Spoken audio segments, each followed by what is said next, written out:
بسم الله الرحمن الرحيم. السلام عليكم. الاول قبل ما ابتدي الفيديو ده اتمنى طبعا لو اول مره تشوف القناه صلي على النبي بس واذكر ربنا الاول قبل بدايه الفيديو وناخد ثواب انا وانت بسرعه.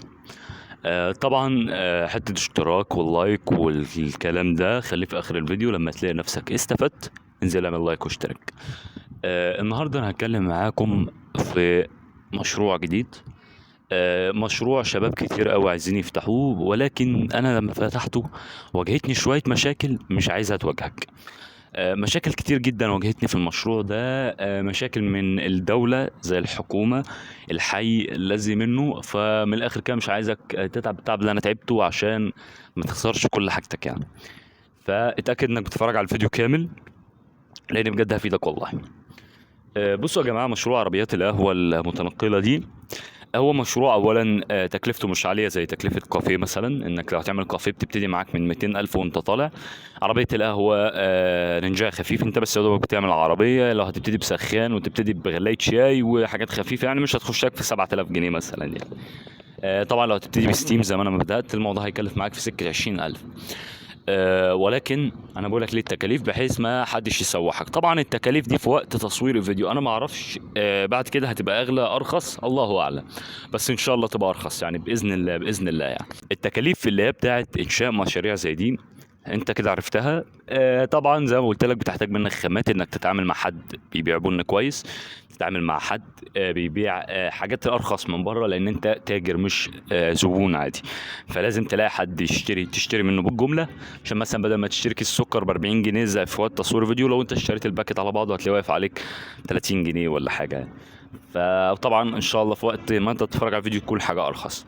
طيب ايه بقى المشاكل اللي قابلتك يا محمد علاء؟ اول مشاكل وهي اني انا لما جبت العربيه ما جبتش المكان قبل العربيه، وده اكبر غلط في الدنيا دي كلها في المشروع ده.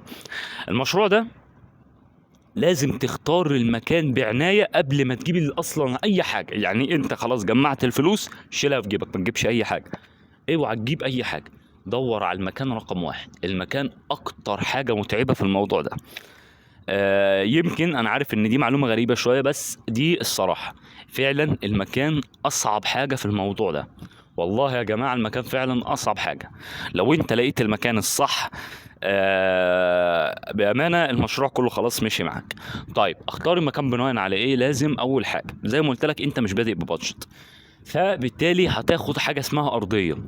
طبعا لازم تاخد ارضيه من عصاره، من سوبر ماركت، من محل. يا سلام لو معاك فلوس تأجر محل يكون افضل بكتير.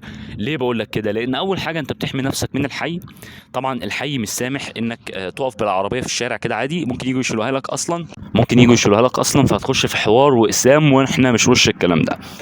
امال تعمل ايه؟ لازم تأجر لك محل او تاخد زي ما بيقولوا ارضيه من اي حد. طبعا ارضيه مش ببلاش اكيد هتدفع، بس يكفي ان انت هتكون في حمايه المحل ده بحيث لو حي جه حد جه مباحث كهرباء والله يا باشا انا باخد كهرباء من السوبر ماركت. طب حي حضرتك انا والله ارضيه من السوبر ماركت، وهكذا بقى الموضوع بيمشي كده يعني. بس هي دي النقطه وما فيها حاجه غير كده. بس يعني دي اهم النقاط اللي انا عايزك تاخد بالك منها. طيب في ايه تاني مثلا؟ بعد كده طبعا بتنقي المكان زي ما قلت لك بناء على الرجل. اصل انت لازم يكون المكان اللي انت هتتواجد فيه لازم يكون في رجل عشان تبيع. اصل انت مبيعاتك هي رزقك، فلازم تنقي المكان بعناية شديدة. بس اهم حاجة تشوف اللي حواليك بيبيعوا الشاي والقهوة بكام، وحاول يبيع اقل منهم يبيع زيهم. لكن هتبيع اعلى منهم هيجي لك اضعف الايمان، حد يجي يقول لك ده يا عم ده بيبيع كذا باقل منك. فلا انت خليك يا اما زي اللي حواليك يا اما اقل منهم لو عايز تعمل رجل، لو عايز تعمل زبون، ودي انا انصحك بيها جدا يعني. بس يا شباب دي كانت حلقة النهارده. وطبعا عشان تبقى انت ماشي صح ما تنساش اي فلوس تجيلك من المشروع ده تستثمرها عشان تفتح حاجة اكبر او تفتح كافيه. ما تجيبش كل حاجة دايما، يعني ما تجيبش حاجات ملهاش لازمة، لا دايما خلي تفكيرك تفكير شخص غني. بس يا شباب دي كانت حلقة النهارده. طبعا انا كلمتك على كل حاجة تخص المشروع وكلمتك على المشاكل اللي واجهتني. طبعا لو انت حابب انك تقف في الشارع، يعني لو انت عايز تقف في الشارع لازم بقى تمشي في الاجراءات القانونية انك تطلع تصريح. هي هتكون صعبة شوية بس ما فيش مشكلة. يعني شوف الاجراءات القانونية لقيتها مناسبة معاك خد كده. ولعلمك المحل قانوني برضه مش حاجة غلط يعني. ما دمت واقف في ملك شخص او في ملك حد ما اظنش انت هتأذي حد. بس طبعا متنساش ان اللي بيمشيها بما يرضي الله ربنا بيكرمه اخر كرم. ممكن يكون الرزق الحلال اقل بكتير من الفلوس الحرام، ولكن بتكون دايما وبتكون يعني فيها بركه، على الاقل التقدير فيها بركه اكتر يعني.